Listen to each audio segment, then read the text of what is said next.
kalian cuma 2 saja. Kita mau bahas pengertian judul dan juga kajian pustaka. Bagi akhwat yang sudah sering buka-buka skripsi, melihat bagaimana model penulisannya, komposisinya, yang sudah sering juga, atau mungkin yang sudah khatamkan itu panduan KTI-nya setiba, pasti tahu kalau pembahasan kita hari ini itu sebenarnya sedikit, tidak terlalu banyak, dan juga tidak terlalu susah. Tapi karena pekan lalu ada satu tugas yang sangat penting sekali dan nampaknya memang banyak yang belum selesai, maka hari ini kita akan coba dulu murajaah yang sedikit tentang pembahasan kita yang lalu, baru nanti kita akan masuk di pembahasan kita, yakni pengertian judul dan kajian pustaka. Tapi sebelum itu ada beberapa pertanyaan yang ingin saya tanyakan pada kalian semua. Tolong perhatikan ya, karena saya butuh jawabannya. Sebelumnya marhaban di pertemuan yang kelima, tidak terasa karena pertemuan yang kelima. Baik, selama satu pekan ini, para akhwat sekalian, atau hari ini khususnya, ada anda yang seperti ini? Yang merasakan khawatir, takut hari ini? Ada, Ustaz. Ada. Tidak selesai. Ustaz. Ada yang tidak begini? Enggak, saya Ustaz. Ada. Oh, ada juga yang tidak ya? Ada. Yang tidak punya khawatir, tidak punya rasa khawatir. Sudah selesai tugasnya. Semua yang begini. Baik. Iya, Ustaz. Ada yang begini? Iya, Ustaz. Ada, Ustaz. Ada. Satu pekan terakhir berubah cara hidupnya ya, berubah pola hidupnya. Ada, Ustaz. Ada. Ada yang tidak berubah? Santai-santai saja. Kayak ada yang bilang, oh baik Ji itu desain KTI gitu. Tidak mungkin nilai kita rendah. Berubah semua ya? Nah, Ustaz. Oke. Ada yang begini?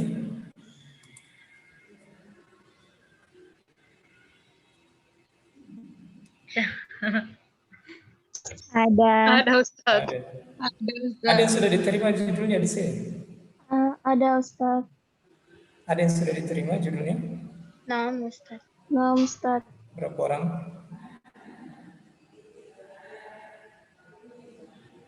Dua orang ya? Baik. Pada saat ditolak judul Anda atau disuruh ganti, suruh cari yang lain, ada yang sampai begini ya? Kecewa, saya sudah setengah mati cari, tidak diterima lagi. Marah, sedih, sampai mungkin nangis juga. Ada? Ada, Ustaz. Ya, Ustaz. Ada yang sampai menangis juga ya? Ada, Ustaz. Ada. Baik. Jadi para akhwat sekalian, kalau ada yang seperti ini atau bahkan mungkin semuanya seperti ini, semuanya merasakannya mulai dari awal tadi, ya dia tidak enak perasaannya hari ini karena tugas yang diberikan tidak selesai, tambah juga sudah satu pekan pola hidupnya berubah, yang semula mungkin santai-santai saja, tapi dalam satu pekan yang dikejar target yang harus dia penuhi, harus dia selesaikan. Kemudian dia sudah berusaha juga kirim judul untuk diasistensi, tapi qadarullah masih ditolak juga. Padahal mungkin ya usaha dia itu bukan perjuangan yang kecil, tapi perjuangan yang besar. Dan dia sudah kerahkan semua kemampuannya. Akhirnya dia kecewa, sedih, marah, bahkan mungkin nangis. Kalau ada yang seperti itu, para akhwat sekalian, atau semua kalian merasakan itu, sebagai dosen KTI, saya mengucapkan selamat. Bukan saya senang kalian menderita, bukan. Bukan saya senang kalian bersedih, bukan. Tapi ya saya ucapkan selamat kepada kalian. Itu artinya kesuksesan yang kalian impikan itu sudah semakin dekat. Yang namanya belajar yang bagus itu harus ada pola yang berbeda dalam hidup kita. Harus ada namanya habit, ya. Harus ada yang namanya kebiasaan, perilaku yang berubah dibanding sebelumnya. Jadi kalau tidak ada yang berubah, itu tanda-tanda bahwa Anda akan gagal.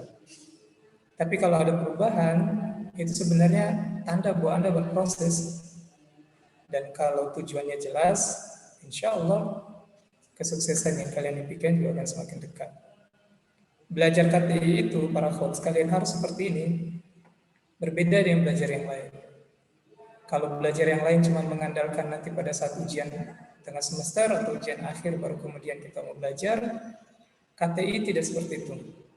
Anda sudah harus belajar, berkompetisi memang, cari memang, ya. Harus kau Ustaz sampai menangis-nangis? Ya bila harus, ya harus. Kalau sampai harus nangis-nangis, Anda harus menangis.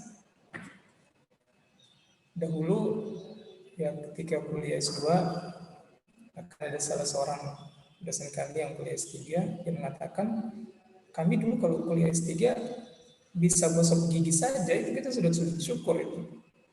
Ya, bayangkan bagaimana nasibnya mereka. Bisa gosok gigi saja, kalau mandi, masih ada waktu buat gosok gigi, itu sudah sujud syukur. Artinya betapa depresnya waktu itu untuk betul-betul mengejar cita-cita itu. Dan saya yakin kalian semua, para akhwat sekalian, kalau ya sudah ikut kajian tentang bagaimana adab thalabul ilm, kalian akan dapatkan para ulama salaf dahulu bahkan ada yang beli ikan, tapi karena ada ulama terkenal datang di daerahnya, mereka kemudian datangi majelis ilmu itu dan mereka tidak sadari ikannya dibiarkan begitu saja berhari-hari. Sampai kemudian mereka kembali ke rumahnya, ya mau di apa, mereka makan ikan yang sudah busuk tersebut.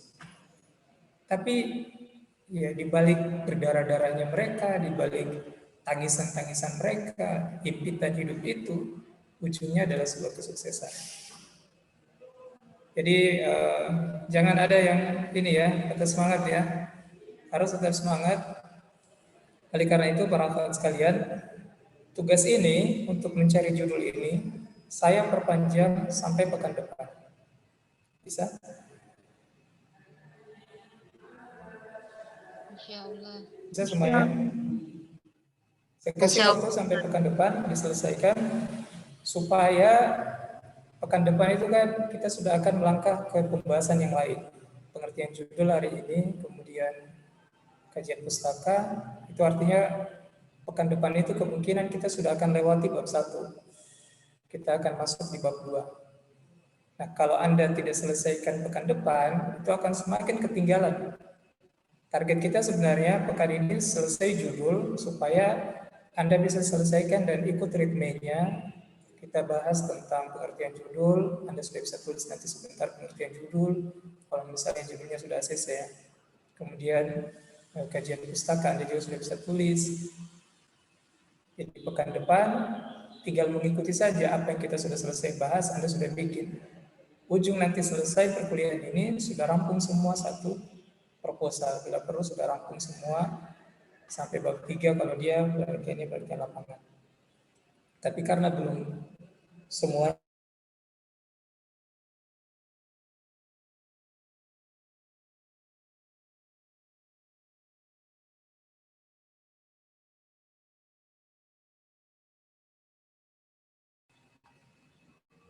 gimana? Kedengaran suara saya? Nah, Ustaz. Bisa ya sampai ke depan? Insyaallah. insyaallah. Ustaz. Apa Ya. harus boleh bertanya? Silakan. Itu tugas kami tentang judul, apakah harus di-ACC dari Ustadz baru kami lanjutkan atau sekedar mencari judul lalu membuat latar belakang lalu kumpul?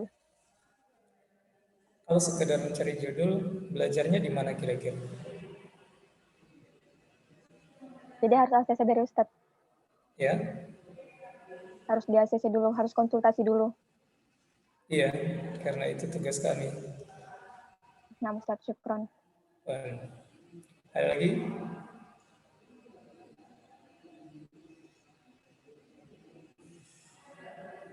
Masih ada yang ingin bertanya? Ini Ustaz terkait tentang tugas.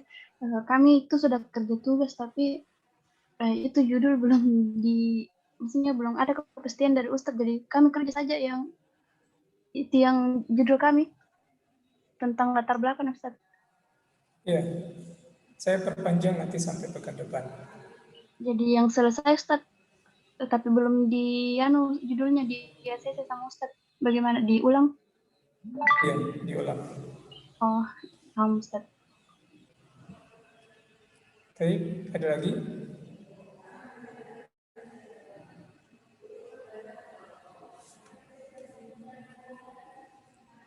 Baik, kalau tidak ada, kita sedikit murojaah ya tentang pelajaran yang pekan lalu. Tentang judul.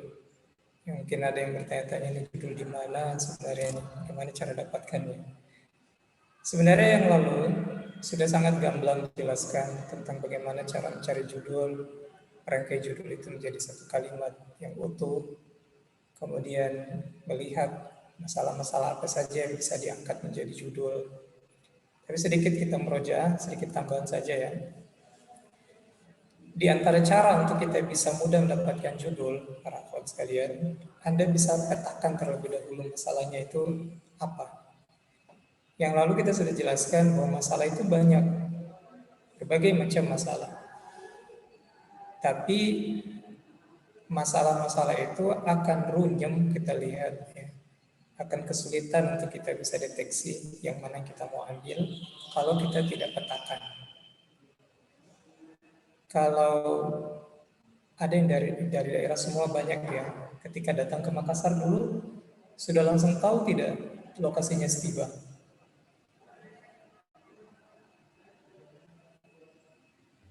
Tidak. Tidak. Kalau tidak tahu, bagaimana caranya bisa sampai di Setiba?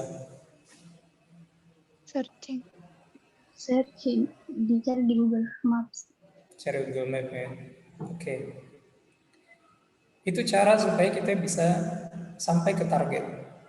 Cara supaya Anda bisa sampai ke Setiba. Ya, searching di Google Map pun juga ya belum tentu benar juga, kadang-kadang tersesat juga. Tapi itulah fungsi dari petunjuk. Sama halnya dalam hidup kan, Allah mengatakan Alif Lam Mim dzalikal kitabul la raiba fihi hudal lil muttaqin. Alif Lam Mim inilah Al-Qur'an, petunjuk yang tidak ada sedikit pun keraguan padanya, petunjuk bagi orang bertakwa. Artinya dalam hidup ini tidak ada yang kita jalani tanpa petunjuk. Semuanya harus punya petunjuk. Sama halnya ketika kita juga mau bikin judul, bikin skripsi, kita butuh petunjuk. Petunjuk itu akan sangat mudah jika kita petakan. Atau peta itu sendiri adalah petunjuk itu sendiri. Nah, semua masalah yang Anda dapatkan, yang Anda lihat, baik itu Anda temukan di lapangan dengan melihat langsung secara visual, atau Anda lihat di internet, baca-baca judul-judul orang misalnya, lalu tiba-tiba ada yang terbesit dalam pikiran Anda, semua itu bagusnya Anda petakan. Cara memetakannya ya dituliskan. Kecuali kalau ingatan Anda kuat, bisa nanti pakai namanya brain map, peta pikiran. Tapi rata-rata biar peta pikiran pun juga dituliskan. Jadi catat di kertas, catat di buku. Misalnya, mana sih yang namanya persoalan fikih muamalah dari semua persoalan ini? Catat. Kasih kolom di situ, ini persoalan fikih muamalah. Kemudian ternyata Anda dapatkan lagi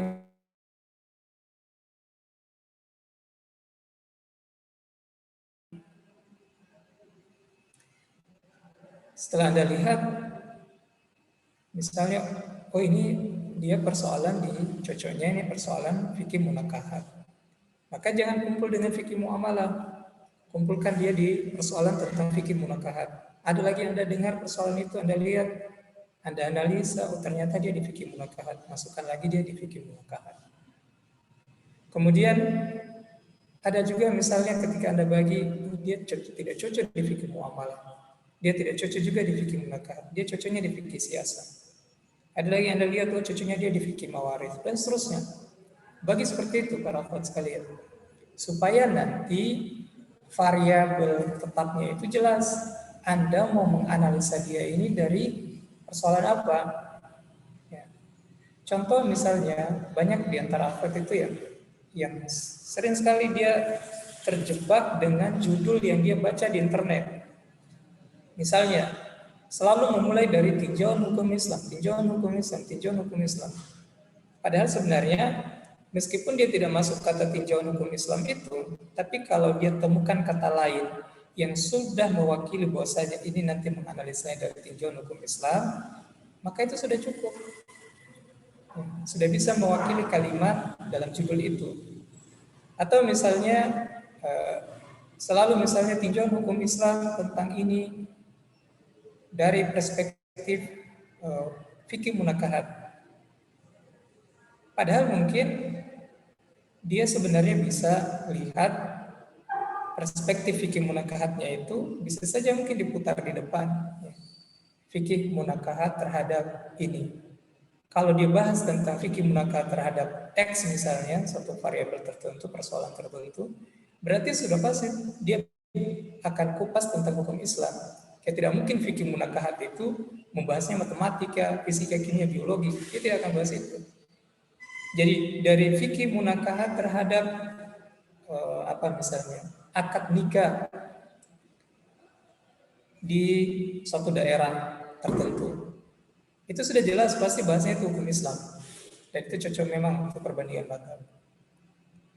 Jadi ini yang paling pertama ya, sebelum kita merangkai kata menjadi kalimat itu, petakan terlebih dahulu para akhwat sekalian berbagai macam masalah. Ya, petakan. Biar tidak capek juga kirim WhatsApp ke kami, misalnya Ustaz saya mau bahas ini.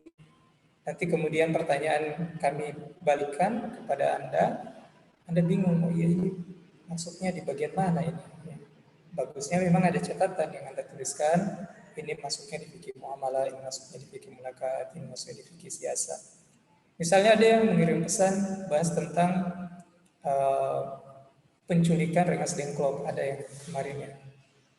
Itu kan kita bingung itu, dia mau masuknya di fikih mana ini? Pembahasan tentang apa? Mau masuk di siasat, ya, kita akan kesulitan data. Dia cocoknya masuknya di mana?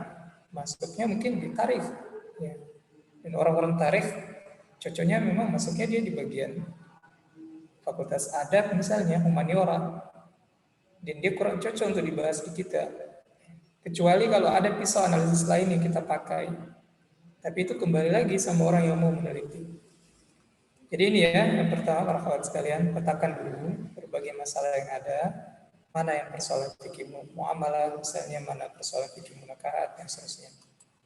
Yang kedua, setelah Anda petakan, pecah lagi persoalan tadi, bisa lebih spesifik.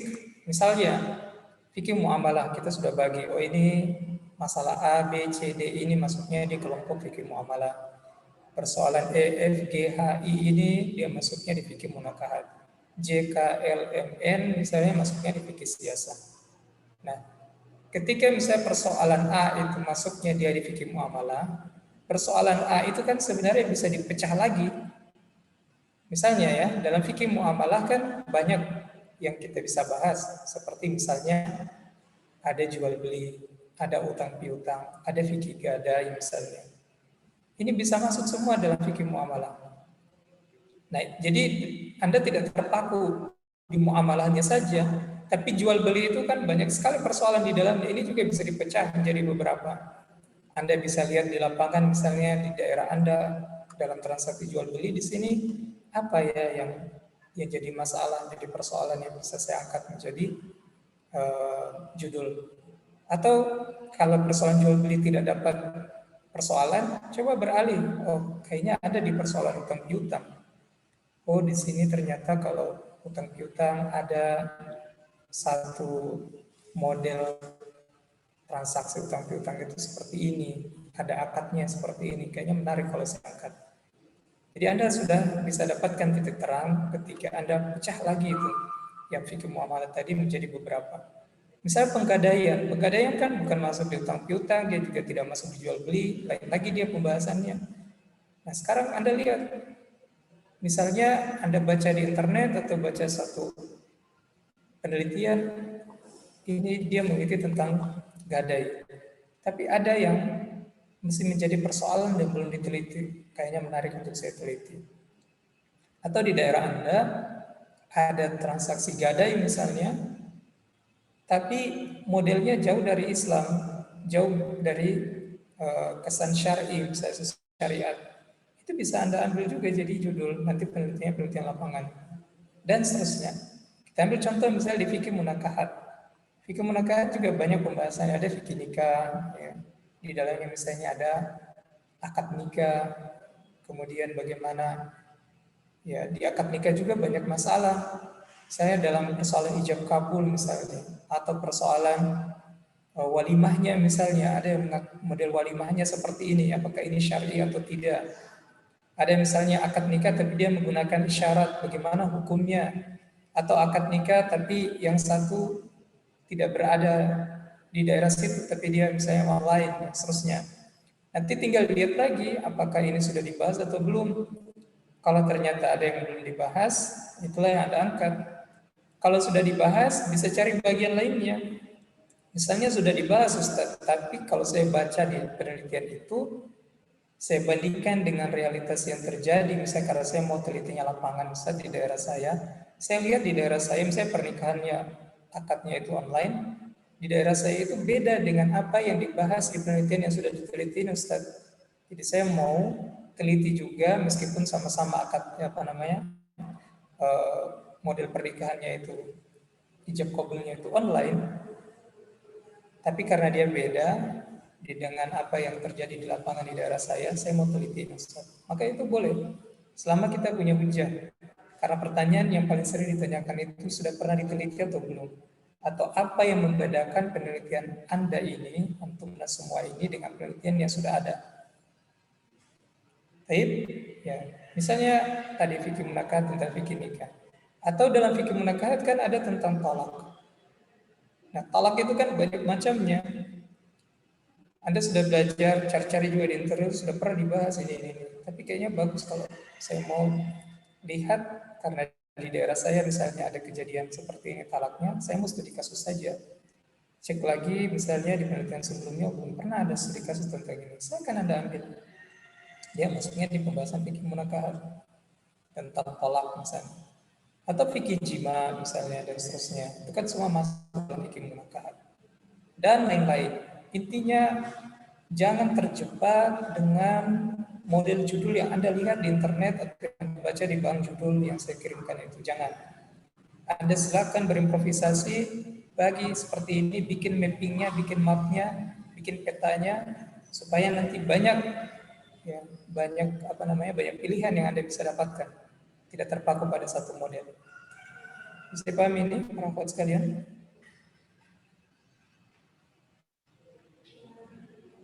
Bisa? Baik. Silakan ya, kalau ada yang mau bertanya, tidak apa-apa menyela penjelasan. Kita lanjut yang ketiga. Kalau sudah selesai, ya, sudah selesai semua dipetakan, tadi saya bilang ya, yang dari fikih muamalah sudah Anda petakan semua ini masalahnya, kemudian fikih munakahat juga begitu, fikih siasat juga begitu, misalnya fikih mawaris juga begitu. Setelah Anda pisahkan, silakan cari persoalan apa yang kalian mau bahas. Ketika selesai nanti dibikin mapnya itu, petanya itu, pasti banyak sekali masalah.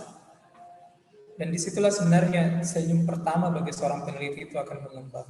Kenapa? Disitulah dia akan merasa bahagia. Karena dia sudah dapatkan, selama ini yang menjadi mimpi buruk saya, yang ada dalam mindset saya, dalam pikiran saya bahwa cari judul itu susah, ternyata mudah. Ini banyak sekali tersedia, tersaji nih di mapping atau peta yang saya bikin. Banyak sekali masalah yang saya bisa angkat. Ya, dari situlah silakan dia memilih. Ya, cari persoalan apa yang kita mau bahas. Tapi dalam mencari persoalan itu ada hal penting yang harus kalian miliki, para kawan sekalian. Apa itu? Persoalan yang Anda mau teliti itu harus persoalan yang kalian suka. Bisa dipahami? Jangan ambil persoalan yang kalian tidak suka. Ini jarang-jarang ini ada orang yang suka dengan persoalan. Bukan suka untuk tidak diselesaikan, tapi dia suka untuk menyelesaikan masalah itu. Kenapa kesukaan itu, rasa suka itu atau rasa, ya kalau mau lebih dari itu misalnya rasa cinta itu penting ketika kita mengambil sebuah judul. Ada yang bisa kasih jawaban? Supaya mungkin Ustaz, kalau pengerjaannya itu kayak senangki juga karena disuka itu persoalan. Oke, ada yang lain? Semua di sini punya rasa suka kan? Nah, Oke. Kenapa memilih judul itu perlu? Untuk menyukai atau mencari persoalan itu yang kita mau teliti. Penting untuk kita suka persoalan itu. Tadi sudah dijawab bahwa ya karena nanti kita butuh waktu panjang untuk menyelesaikan persoalan itu. Makanya kalau disukai ya kita akan menikmati waktu yang panjang itu. Ada lagi yang lain?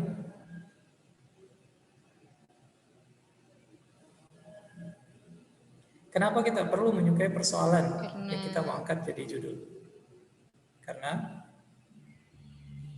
karena agar memberikan informasi juga kepada umat, Ustaz. Bagaimana hukum dari penelitian kita tersebut, mungkin seperti itu. Oke, ada lagi yang lain?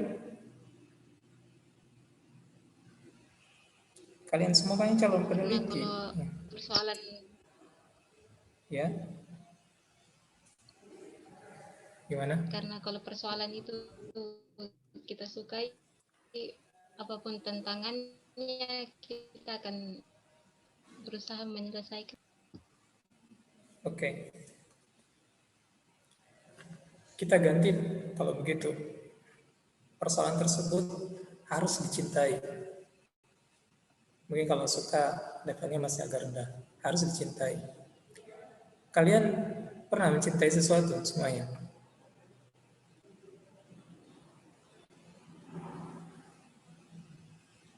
Pernah? Nah, pernah, Ustaz. Kenapa kalian mencintai yang kalian cintai itu? Alasannya apa? Coba saya mau dengar. Bagaimana, Ustaz?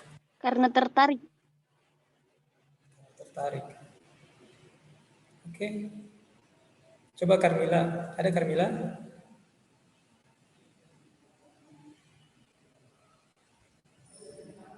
Carmila ada?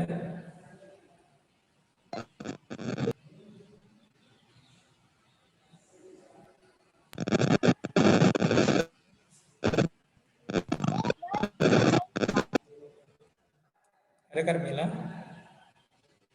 Gangguan signal ya kayaknya. Baik. Coba Alfia, ada Alfia?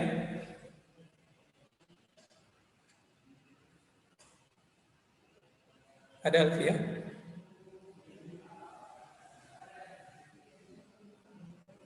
Suara saya masih kedengaran? Nah, Ustaz, kedengaran. Nah, Ustaz. Baik. Alfia? Hadir. Ya.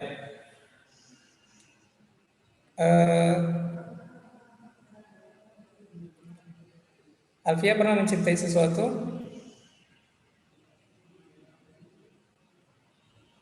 Pernah, Ustaz. Oke. Apa alasannya Anda mencintai sesuatu itu?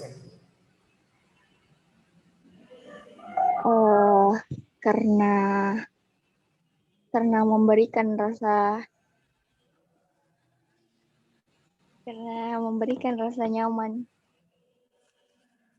Rasa nyaman ya. Oke. Tapi ini ada hubungannya para akhwat sekalian. Ini bukan kita bahas sesuatu yang melankolis ya, bukan itu ya. Jadi buang jauh-jauh pikiran yang itu.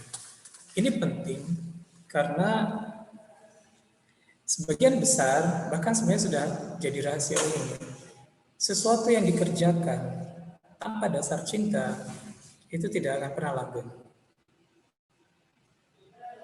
Makanya Ibnu Taimiyah mengatakan bahwa cinta itu adalah usul harakah. Cinta itu adalah dasar yang menggerakkan sesuatu. Kapan seseorang mencintai suatu hal, maka gerakan dia itu akan dominan kepada hal itu.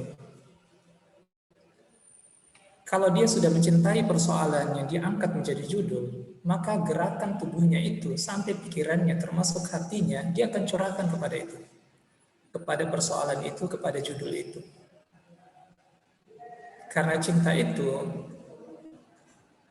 dia bukan cuma sekedar tanggung jawab yang akan dia berikan, tapi bahkan sampai pengorbanan. Kalau seseorang sudah mencintai sesuatu, maka dia akan bertanggung jawab dengan perasaannya. Dia akan buktikan, bahkan dia akan sanggup untuk berkorban demi apa yang dia cintai. Sama halnya ketika Anda pilih judul, karena banyaknya pilihan tadi, terkadang ada orang yang memilih judul tidak serius. Hanya sensasi saja, dia tidak lihat esensinya.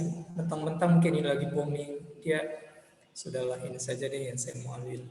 Teman-temannya juga, sudah ambil itu saja. Ya. Akhirnya dia cuma ikut kata banyak orang. Dia.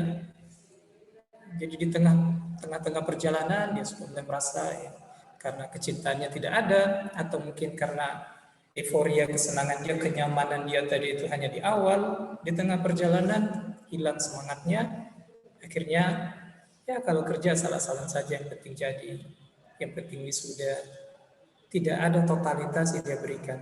Jangankan pengorbanan, totalitas saja tidak ada. Jangankan pengorbanan, bertanggung jawab saja dia sudah tidak punya. Jadi ini penting ini para akhwat sekalian. Ketika Anda pilih judul, pilih yang Anda sukai, pilih yang Anda cintai. Karena nanti begini, ketika juga Anda kerjakan, selain tadi ada teman yang sudah bilang ya, kita kan butuh waktu lama untuk selesaikan itu. Dan mungkin ada yang pernah baca puisi dulu ya, dari Khairul Gibran itu yang mengatakan cinta itu datang bukan karena intensnya pertemuan. Cinta itu datang ya, karena adanya hati yang menyatu. Maksudnya apa? Meskipun anti semua itu sering sekali ketemu dengan laptop Anda, lihat pembahasan itu, sering sekali, bahkan setiap saat mungkin, sehari mungkin berkali-kali lebih daripada jam makan Anda. Ketemu terus, lihat terus. Tapi kalau dia tidak lahir dari hati, Anda akan benci. Tapi kalau dia lahir dari hati, Anda disibukkan dengan berbagai macam kegiatan, Anda akan merindukan. Saya belum kerjakan skripsi saya ini. Anda rindukan. Anda ketik lagi. Ada yang hilang kalau Anda tidak mengetik skripsi pada hari itu. Karena memang sedari awal Anda membangun dia dengan ketulusan rasa suka Anda, ketulusan rasa cinta Anda. Ya. Jadi memang cinta itu adalah dasar yang menggerakkan seorang. Waktu yang lama itu akan semakin Anda nikmati ketika Anda betul-betul memang mengerjakannya di atas dasar cinta. Yang kedua, mengerjakan skripsi itu tadi sudah disebutkan tantangan banyak. Tantangannya banyak. Ya. Dikoreksi berkali-kali oleh pembimbing itu jauh lebih menyakitkan kadang-kadang dibandingkan dengan ditolak judul kita. Saya waktu S2 dulu 4 kali judul saya dikoreksi. Ya, 4 kali. Tapi ya seperti itulah. Bahkan ada hal ya nanti mungkin sering waktu saya akan ceritakan. Tapi momentumnya belum cocok sekarang. Bahkan ada yang sudah mengerjakan, sudah setengah tesis, disertasi dia kerjakan. Ya, kalau tesis kan 100 halaman ya. Anda bayangkan kalau sudah kerja 50 halaman lebih, tiba-tiba pembimbingnya bilang, kamu harus ganti judul. Kalau ganti judul, itu artinya apa? Ganti semua isinya. Bayangkan itu bagaimana sakitnya perasaannya. Tapi kalau dia memang sudah mencintai apa yang dia lakukan itu, dia akan rela untuk melepaskan. Ya, karena menyukai itu para akhwat sekalian bukan hanya kita siap dengan kebersamaan, tapi Anda juga harus siap dengan kehilangan. Jadi itu, kadang-kadang kita akan dapatkan banyak sekali tantangan, banyak sekali masalah, tapi kalau memang sedari awal kita sudah komitmen dan siap untuk bertanggung jawab, pilihan ini adalah pilihan saya, pilihan ini adalah pilihan yang saya sukai, pilihan yang saya cintai. Sebesar apapun tantangan itu, Anda akan lewati. Yang ketiga adalah, kalau betul-betul Anda mencintai judul itu, maka Anda akan totalitas berjuang. Totalitas dalam artian Anda akan berikan yang terbaik dari skripsi Anda. Bukan abal-abal. Bukan hanya asal kopas sana, kopas sini, catol sana, catol sini. Bukan. Tapi Anda memang lahirkan dia dari totalitas. Anda ingin, seperti tadi dikatakan oleh teman Anda semuanya, Anda ingin berikan yang terbaik buat umat. Anda ingin berikan yang terbaik untuk yang membaca skripsi Anda ini. Bukan hanya sekedar jadi skripsi. Saya tidak tahu ya bagaimana perasaannya senior-senior Anda yang sudah selesai, terus skripsinya tidak dipublish, atau skripsinya dikatakan ini tidak layak jadi contoh. Tapi saya yakin pasti orang bahagia ketika misalnya dia tulis skripsi, tesis, atau disertasi, terus diupload di repository kampusnya, bisa diakses secara online, dan kita bisa lihat di situ di Google Scholar misalnya, ini sudah berapa kali disitasi oleh orang lain. Artinya skripsi kita itu, tesis atau disertasi kita itu, sudah berapa kali diambil untuk menjadi referensi oleh peneliti-peneliti sesudah kita. Kita pasti akan bahagia. Bukan kita mau berbangga, lihat skripsi saya itu sudah banyak dijadikan sebagai daftar pustaka atau referensi. Bukan. Tapi disitulah kita akan merasa, Masya Allah, ini skripsi yang saya kerjakan dengan begitu besar pengorbanan, ternyata bisa bermanfaat. Satu orang saja yang jadikan dia sebagai referensi, kita sudah sangat bahagia. Artinya kebermanfaatan skripsi kita itu terasa. Tapi kalau orang baca skripsi apa ini, tidak jelas ini penelitiannya apa, ini tidak cocok ini dipakai jadi judul. Kira-kira gimana perasaan kita? Padahal di situ kita sudah dengan begitu manisnya merangkai kata-kata mengatakan semoga skripsi ini bisa bermanfaat ke depan. Bagaimana caranya kita kasih manfaat kepada orang lain kalau skripsi kita itu keoriginalitasannya itu, keasliannya itu dipertanyakan karena kita mungkin mengcopy punya orang. Kita tidak kerjakan dengan totalitas. Yang mana tadi disebabkan karena dari awal memang kita tidak mencintai skripsi itu atau judul itu atau persoalan yang kita pilih. Bisa dipahami ini, teman-teman sekalian? Bisa? Nah, Ustaz. Oke. Bisa, insyaallah. Saya yakin kalian semua dari semua mada yang sudah kalian pelajari di Stiba, pasti ada mada yang kalian condongi, yang kalian suka.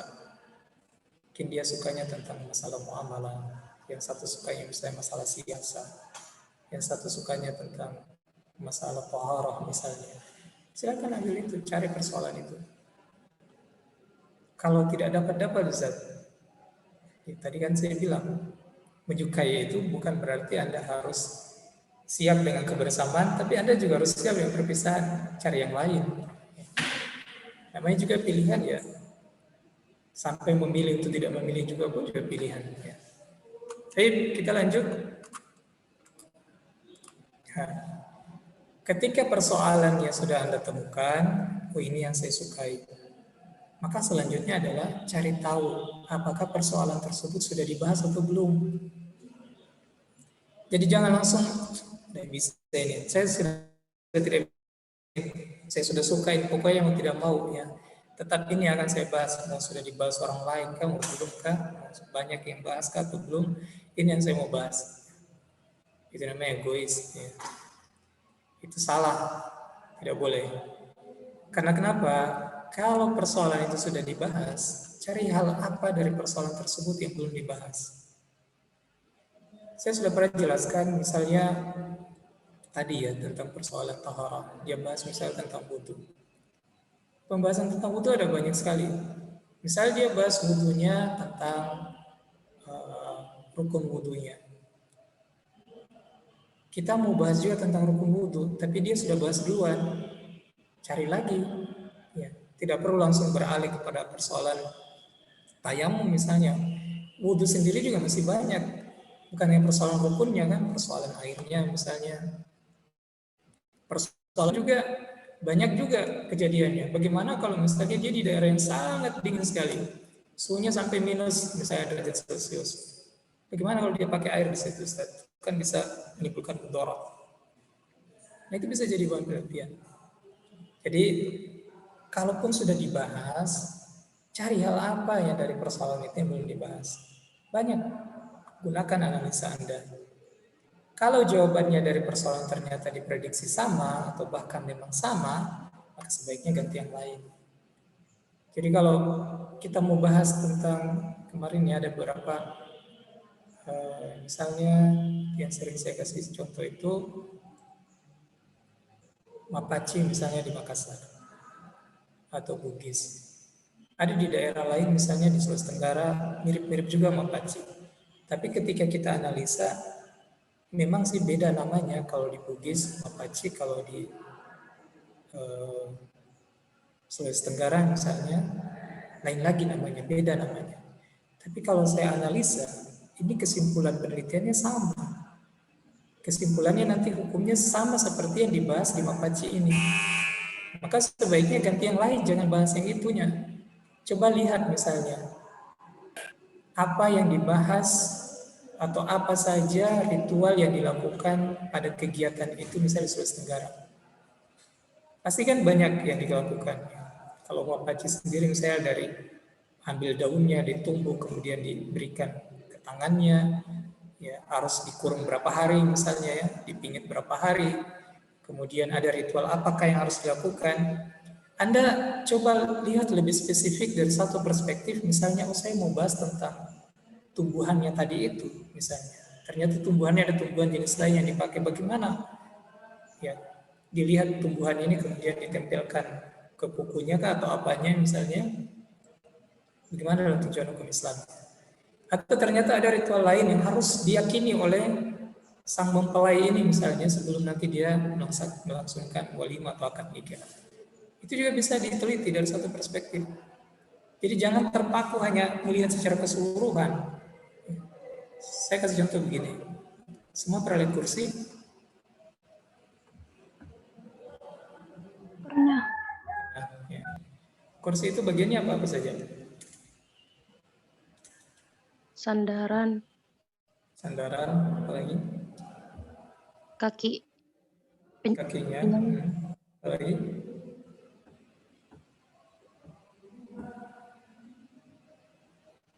Kayaknya belum pernah lihat kursi ya. Lantai semua yang mau kuliah. Apalagi?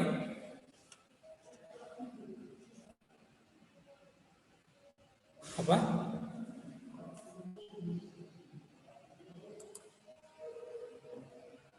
Suara saya kedengaran? kedengaran. Ya. Nah, Ustaz. Kenapa susah sekali mendeskripsikan kursi?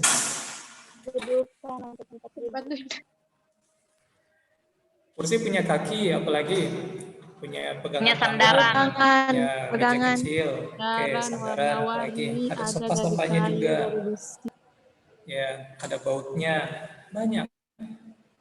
Jadi meneliti tentang kursi itu, ada mungkin yang meneliti secara keseluruhan, tapi itu pasti jawabannya akan umum. Coba Anda lihat lebih spesifik lagi, Ustaz, saya mau meneliti tentang besi yang dipakai oleh kursi itu misalnya. Jenis besinya apa? Ustaz, saya mau meneliti tentang bautnya. Ustaz, saya mau meneliti tentang mejanya itu. Ustaz, saya mau meneliti tentang sofanya. Jadi tentang kursi saja banyak hal yang kita bisa teliti. Jadi ketika misalnya saya tolak ketika Anda masukkan itu tentang suatu ritual yang ada di daerah Anda, karena ya kami secara pribadi punya pengalaman lebih banyak daripada kalian. Misalnya di Darok pasti akan menolak yang seperti itu, karena ini esensinya akan sama.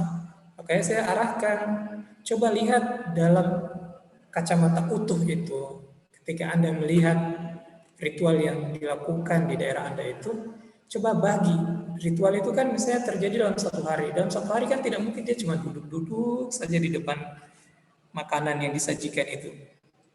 Ya ibarat orang ritual diam saja kan, bukan. Pasti banyak hal yang dia lakukan. Misalnya diawali dulu dengan pembukaan, setelah itu ada baca-bacanya misalnya. Baca-bacanya itu apa sih isinya? Kemudian setelah itu ada sambutan-sambutan misalnya, kemudian ada ritual yang lain. Jadi Anda bagi setiap halnya itu yang mengkonstruksi atau yang dilakukan dalam satu ritual itu. Kemudian lihat, oh saya mau teliti baca-bacanya tadi. Oh, saya mau teliti tentang penyajian makanannya, Ustaz. Di sini ada penyajian makanannya, ada hewan-hewan yang disembelih, tapi ternyata masih syubhat, entah itu mungkin dibacakan basmalah atau tidak ketika disembelih. Itu bisa jadi satu penelitian juga. Atau ternyata ini ritual kegiatannya Ustaz untuk digabungkan misalnya dengan hari-hari peringatan tentang kematian seseorang. Ya, itu bisa jadi satu bahan penelitian. Jadi kegiatan ritual tadi itu yang dilakukan dalam satu hari itu bisa banyak poin yang bisa jadi bahan untuk kita teliti atau bahan judul. Bisa dipahami? Nah, Ustaz. Oke. Yang bingung silakan bertanya ya, jangan dipelihara bingungnya. Ustaz, tentang itu kayak ritual begitu di suatu daerah, Ustaz. Ya. Bagaimana itu anunya kayak referensinya begitu, Ustaz? Mungkin sedikit bisa didapat yang bisa dijadikan referensi. Ya. Oke. Tinjauan hukum Islam itu referensinya banyak. Hukum Islam itu kan banyak referensinya. Kalau dia penelitiannya di suatu daerah, berarti kemungkinan atau paling besar peluangnya itu dia penelitian lapangan. Penelitian lapangan itu bab 1, nanti kita pelajari. Bab 2-nya itu tinjauan teoritis. Bab 3 itu metodologi penelitian. Bab 4 nanti baru kemudian masuk pembahasan. Nah, di tinjauan teoritis ini, di situ semua kita bahas teori-teori dari kitab-kitab yang jadi referensi kita untuk membantu penelitian kita di lapangan. Banyak pasti referensinya. Anda mau meneliti tentang satu ritual itu, kan bukan ritualnya itu saja yang Anda mau teliti, tapi Anda mau lihat dia bagaimana hukum Islam. Nah, hukum Islam itu kan banyak sekali referensinya. Terus bagaimana kita mau padukan dengan apa yang terjadi di lapangan tadi dalam ritual itu? Nah, itulah gunanya kita wawancara. Jadi wawancara itu masuk juga dalam catatan kaki atau daftar referensi. Bisa dipahami? Bisa? Oke. Ada lagi yang mau bertanya? Ana Ustaz, ketika di judul itu harus sudah ditahu apa buku referensi yang akan dipakai? Sebenarnya sih bukan harus ditahu, kita harus bisa memprediksi. Saya mungkin pernah jelaskan di kelas antum semua. Contoh ya, pernah ada teman kami mau meneliti di geofisika, mau meneliti tentang bagaimana cara mencari titik baru untuk melakukan eksploitasi minyak. Ya, jadi dia mau mencari minyak bumi itu kan para akhwat sekalian adanya di perut bumi, bukan di permukaan, jarang yang ada di permukaan.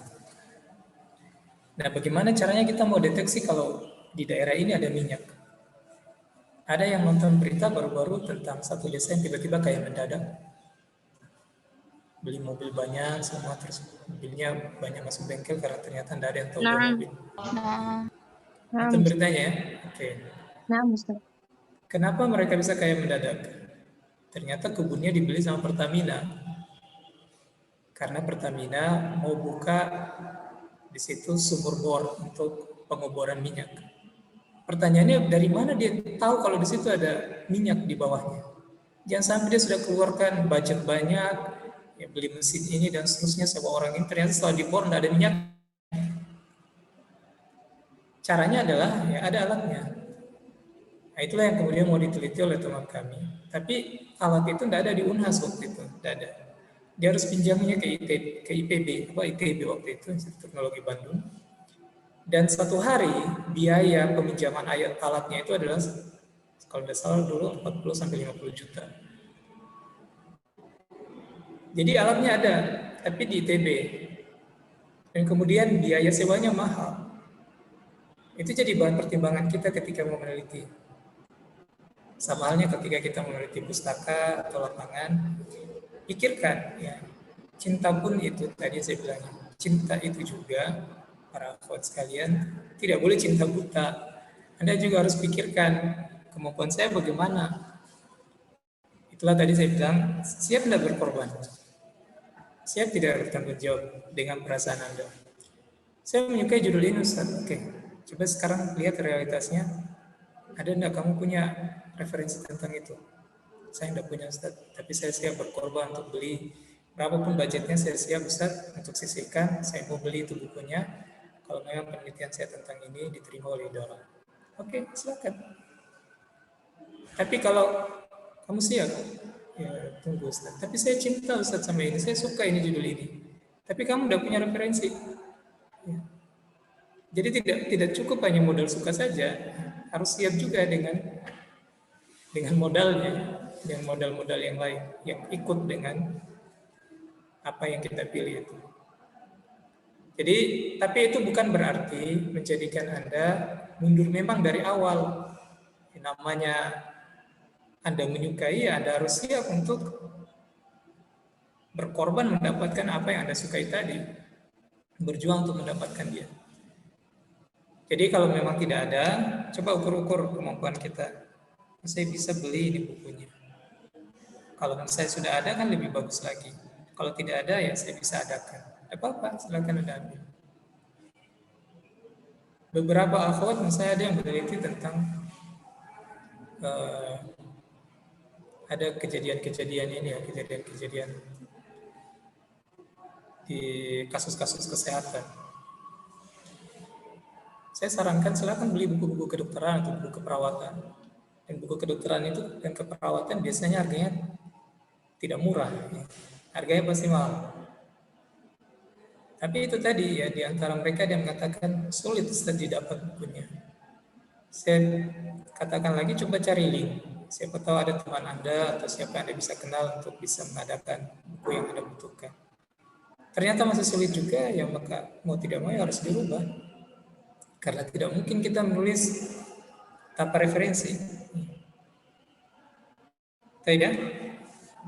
Bisa dipahami? Nah, Ustaz. Kemudian Ustaz, kalau tadi referensinya lebih bagusnya sudah diketahui atau sudah terdeteksi apa yang akan dipakai. Kemudian bagaimana kalau misalnya kita mau mengambil judul hukum tertentu, tapi sebelumnya kita belum. Ya. Misalnya Anda mau meneliti tentang hukum positif.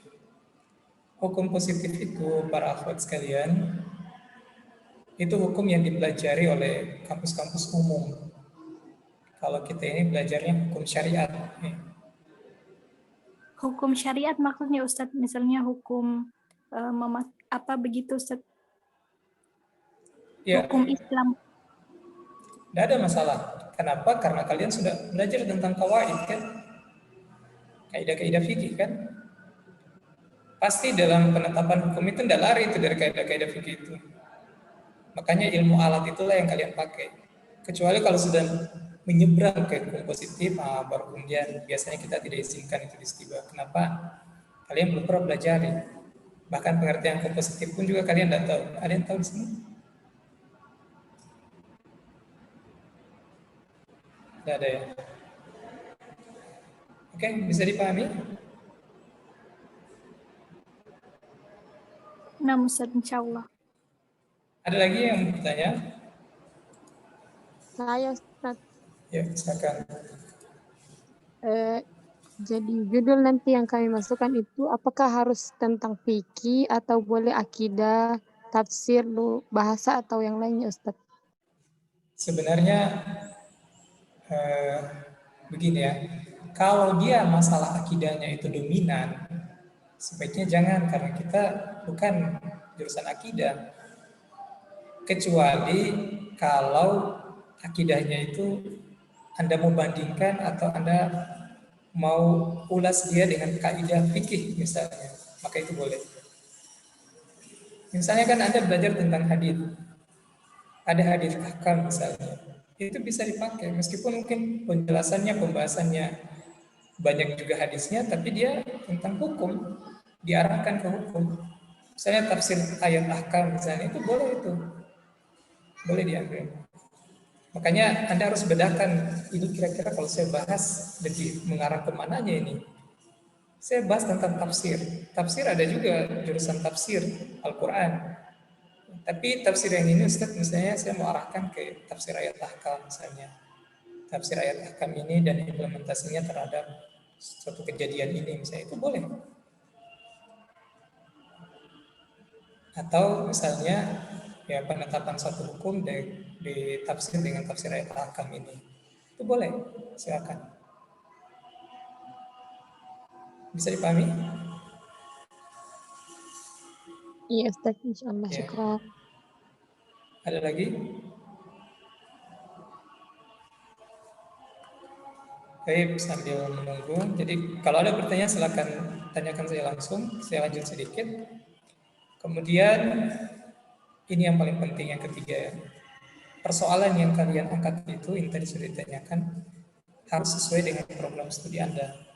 Ya, beberapa misalnya ada yang usulkan judul tentang adab anak terhadap orang tuanya. Itu cocoknya masuknya di akal syaksiyah. Itu kan Al-Birit yang cocok bahas itu, karena Al-Birit satunya akal syaksiyah tentang keluarga. Jadi cari yang sesuai dengan program studi kita. Kemudian yang selanjutnya adalah persoalannya harus jelas. Kita sudah pernah belajar ya, mana variabel tetapnya, mana variabel bebasnya, mana variabel terikat, mana variabel bebas. Itu harus jelas. Makanya kadang ada yang WhatsApp, saya balik WhatsApp, masalahnya apa? Nah, disitulah mulai kita gali, oh ternyata sebenarnya tidak ada masalahnya. Atau masalahnya sebenarnya sudah jelas. Ya, atau kadang masalah itu tidak perlu diselesaikan dengan penelitian, diselesaikan secara kekeluargaan. Ada misalnya yang mau meneliti tentang kandungan alkohol dalam satu produk kosmetik. Mungkin saya lupa di kelas antum ini kah atau di kelas yang lain. Saya biasa balik tanya, apa tidak ada label halalnya? Tidak ada di situ nomor seri dari BP POM, izin dari BP POM. Kalau jawabannya ada label halal, ada nomor seri dari BP POM, itu artinya ada izin dari Badan Pengawas Obat dan Makanan, dan juga sudah ada sertifikasi halal dari Majelis Ulama Indonesia. Itu artinya dia sudah layak, sudah boleh. Kecuali kalau kita tidak percaya dengan dua institusi ini, ya boleh mungkin. Tapi kan itu yang dipakai di negara kita. Jadi kemungkinannya bukan kosmetik itu yang salah. Ya, makanya saya tanya balik, sudah cek periksa ke dokter tidak kalau alergi? Jangan-jangan memang jenis kulitnya tidak cocok dengan kosmetik itu. Jadi kita analisa itu afot sekalian sampai ke sana, supaya nanti persoalan kita itu jelas, bukan pakai perasaan. Memang ada yang masih ingat di sini iklannya kecap bango itu? Apa jargonnya? Ada yang suka makan kecap di sini? Apa jargonnya kecap bango?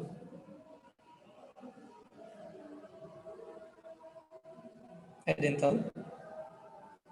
Yang dirawat sebelum mati, Ustaz.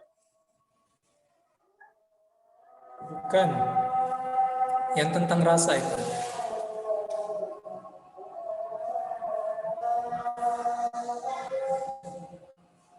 Tidak ada yang pernah nonton TV ya? Oke.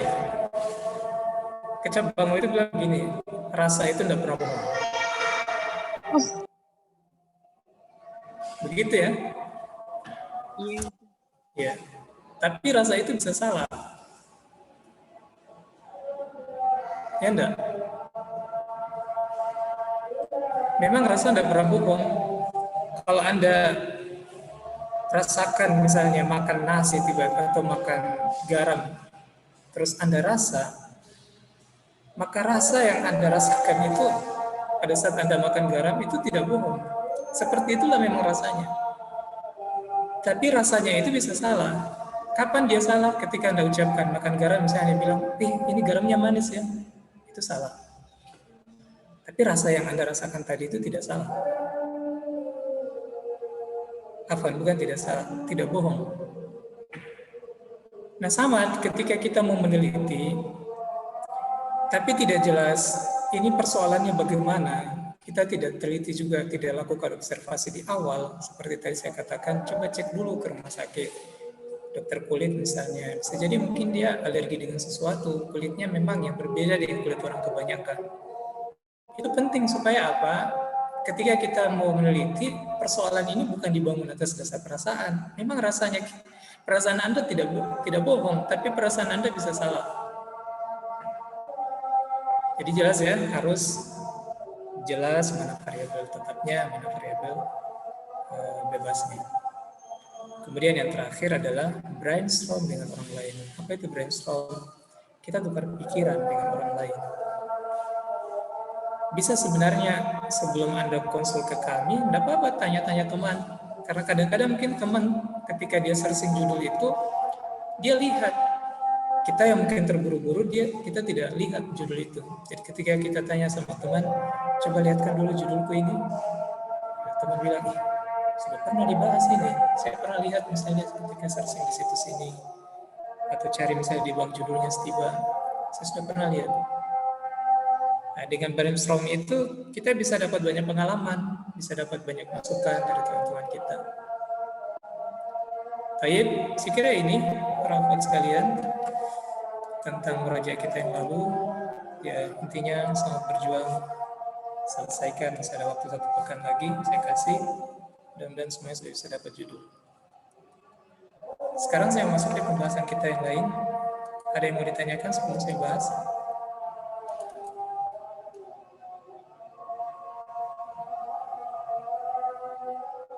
Tidak ada?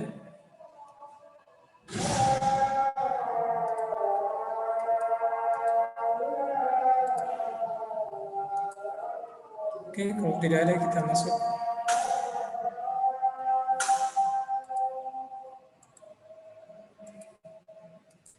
Kita bahas tentang pengertian judul dan kajian pustaka. Kelihatan di layar?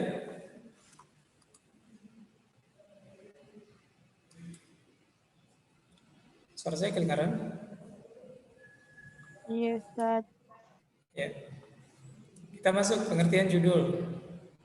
Jadi ketika kita kerja skripsi itu, para akhwat sekalian, kalau sudah selesai bab 1 kita tulis, kemudian A, latar belakang masalah, B, rumusan masalah, C-nya itu adalah pengertian judul. Semua sudah pernah lihat skripsi kan? Skripsi seniornya? Sudah. Belum, Ustaz. Masih banyak yang belum ya? Yang belum, saya sarankan coba lihat-lihat. Khawatir nanti kalau sudah jauh kita belajar, belum pernah lihat skripsi, nanti menerawang kemana-mana, membayangkan itu, ini pengertian judul di mana tempatnya.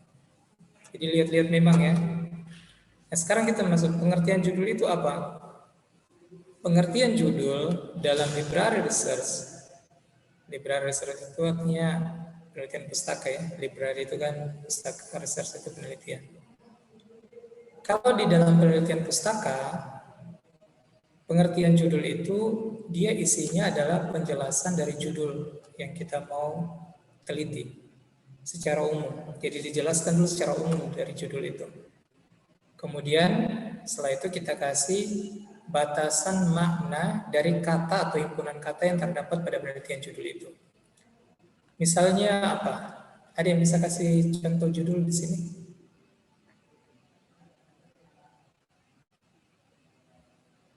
Coba. Kasih saja, enggak apa-apa, biar belum di ACC.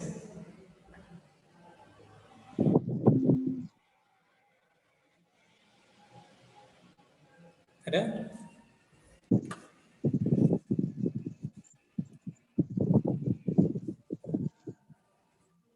Susah juga ya.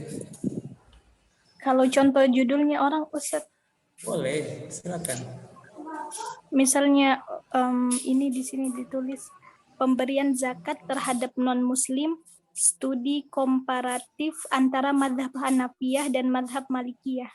Ya, pemberian zakat terhadap non-muslim, studi komparatif antara mazhab Malikiyah dan Hanafiyah.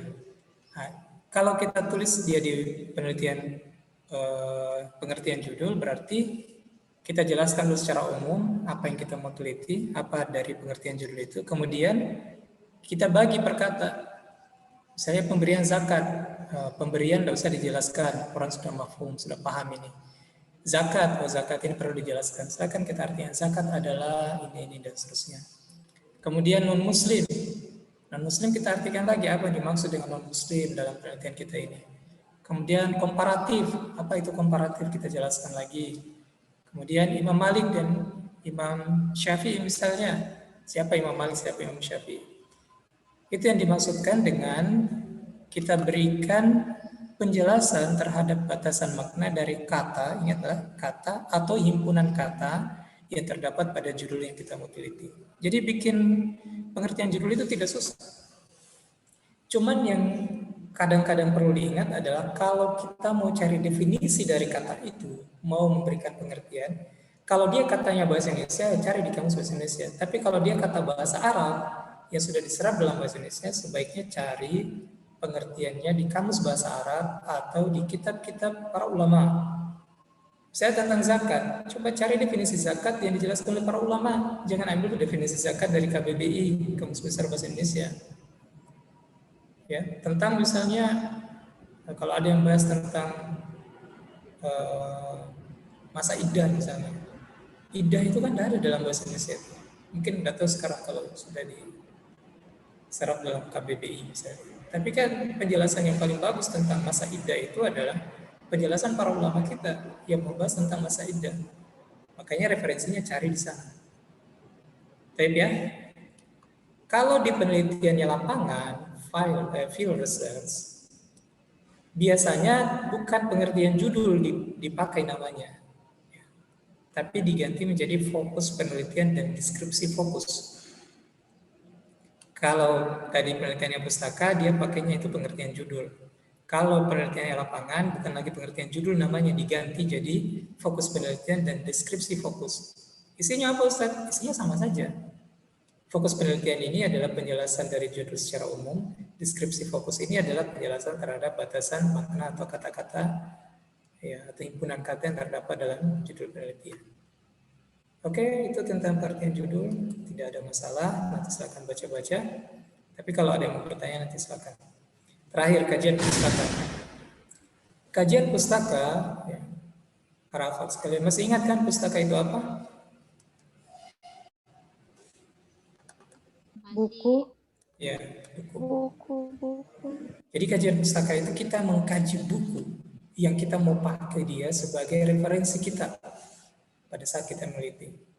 Kalau yang bertanya kan referensinya banyak Ustaz, masa kita mau kaji semuanya? Oke, yang mau dikaji itu cuman referensi primernya, referensi utamanya, itu saja yang mau dikaji. Jadi biasanya paling banyak 5, 4, bahkan ada yang 1 kalau memang cuma itu referensi utamanya. Disitulah nanti dikaji di kajian pustaka. Bagaimana cara menuliskannya? Kajian pustaka itu, dalam kajian pustaka ada 2 bentuk pustaka yang kita mau tuliskan. Pertama adalah buku-buku yang kita pakai sebagai referensi utama. Dan yang kedua adalah penelitian terdahulu. Jadi dibagi di situ, buku apa yang kita pakai referensi utama. Anggap tadi masalah zakat. Kita cari buku-buku para ulama yang bahas tentang masalah zakat yang kemungkinan inilah yang paling banyak nanti saya pakai sebagai referensi. Silakan tuliskan siapa penulisnya, ya di sini dibilang ya, siapa penulisnya, nama apa namanya, judulnya dulu, judulnya secara lengkap, kemudian siapa penulisnya, tanpa gelar sosial dan akademik, kemudian tuliskan resensi buku itu. Misalnya buku ini ditulis oleh Syekh Wahbah Az-Zuhaili, judulnya tentang zakat, ya, dia bahasnya tentang ini, kasih resensi di situ. Baik, kalau dia, ya, itu untuk buku. Kemudian yang kedua adalah penelitian terdahulu. Jadi harus ada penelitian terdahulu yang kita dapatkan untuk menjadi referensi dari penelitian kita. Kecuali sama sekali penelitian itu baru kita yang pertama kali teliti. Tapi tadi misalnya tentang kursi. Kursi itu kalau kita teliti, kita mau teliti bautnya. Kan yang sebelumnya sudah pernah ada yang teliti. Sofanya, sandarannya, mejanya. Nah itu kita lihat yang mana yang paling cocok saya jadikan referensi ini. Kemudian silakan tuliskan juga sama. Tuliskan judul penelitian itu apa, skripsi misalnya, atau disertasi, atau tesis, atau jurnal, siapa nama penulisnya, resensi bukunya, tuliskan resensinya sedikit, dia bahas tentang apa. Yang membedakan kita ketika menulis yang tadi itu tentang buku dengan yang ini, yang kedua adalah penelitian terdahulu, adalah bagian D-nya ini. Kalau tentang buku tidak ada tulisan tentang apa membedakan kita dengan buku ini, tidak ada. Nanti penulisan kajian pustaka tentang referensi terdahulu ada tambahan bagian D. Jadi kita tulis juga A, B, C, D. D-nya itu apa? Apa yang membedakan penelitian kita ini dan penelitian terdahulu. Contoh misalnya tadi tentang kursi. Kita bilang begini, skripsi ini juga meneliti tentang kursi. Dan hasil penelitiannya adalah seperti ini. Hanya saja dalam penelitian kami tidak menitik beratkan pada penelitian tentang kursi, yakni bagian sofanya, karena penelitian kami di sini menitik beratkan pada bagian kakinya misalnya.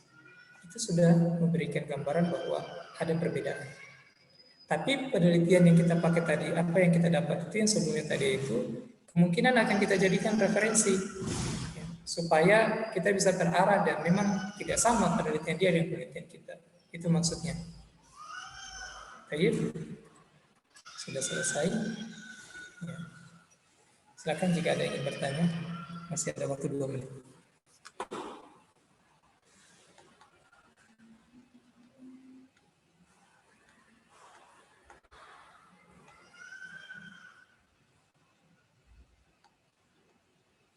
Apa Ustaz bisa dikirim nanti materinya ini Ustaz di grup?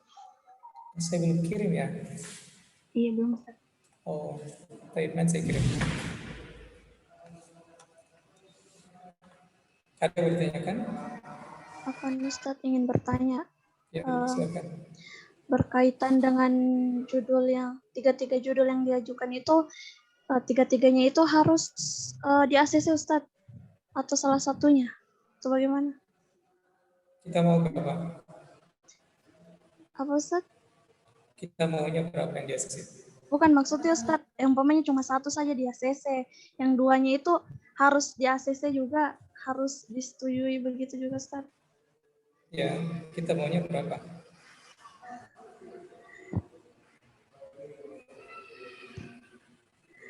Saya kasih pilihan.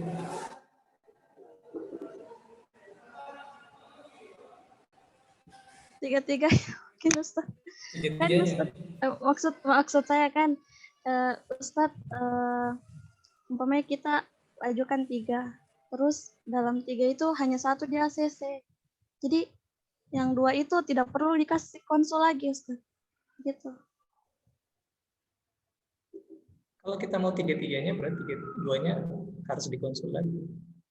Oh, nah Ustaz. Tapi biasanya 1 saja. Kalau 3 kebanyakan. Nah Ustaz, syukran Ustaz. Kalau 1 sudah ACC, yang 2 itu dia tidak di ACC, tidak apa-apa kasih masuk. Jadi begini para akhwat sekalian, kalau 1 sudah ACC di kami, nanti saya rekomendasikan untuk Anda ajukan ke idarah, ke akademik. Ya. Jadi judul yang saya ACC itu Anda tulis yang paling pertama. Kemudian judul yang lainnya Anda tulis di 2 dan 3. Nanti ketika wawancara atau ditanya balik dari akademik, Anda katakan bahwa yang saya siap itu adalah judul 1. Seperti itu, supaya nanti yang di ACC adalah judul 1-nya. Nanti ketika Anda juga mau mengajukan ke idarah, Anda juga akan tuliskan di situ siapa yang Anda rekomendasikan untuk menjadi pembimbing Anda judul 1 dan 2. Nanti akademik lihat, bisa jadi diterima, bisa jadi diganti dengan dosen yang lain. Baik? Nah Ustaz. Ya. Nah Ustaz. Ada lagi?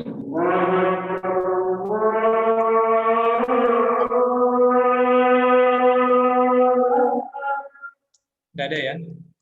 Apa Ustaz? Jadi Ya. itu judul yang di ACC nanti itu yang di store ke Idaro.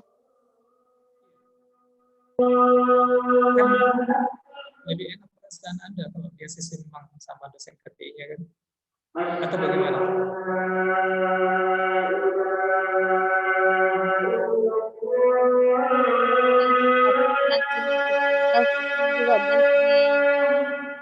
Ini di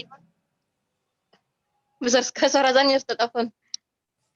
Ini Itu judul yang di ACC nanti, yang ditugas itu juga nanti yang di store ke Idaro. Iya, itu yang di store di Idaro. Nah, Ustaz. Baik, masih ada lagi? Atau kalau tidak ada, saya cukupkan sampai di sini. Tidak ada ya? Baik. Para akhwat sekalian, karena sudah masuk juga waktu zuhur, sudah habis juga waktu kuliah. Barakallahu fikum jami'an. Syukran, jazakumullah khairan. Kita cukupkan kuliah kita sampai di sini. Semangat selesaikan judulnya, masih ada waktu sampai pekan depan. Dan jangan putus asa konsultasi, meskipun kadang mungkin belum dibalas, harap dimaklumi saja. Masing-masing kadang ada hal lain yang kita harus selesaikan. Baik, jazakumullah khairan. Sekali lagi kita tutup. Subhanakallah bihamdik, asyhadu an la ilaha illa anta, astaghfiruka wa atubu ilaik. Assalamualaikum warahmatullahi wabarakatuh. Waalaikumsalam warahmatullahi Waalaikumsalam warahmatullahi wabarakatuh. wabarakatuh.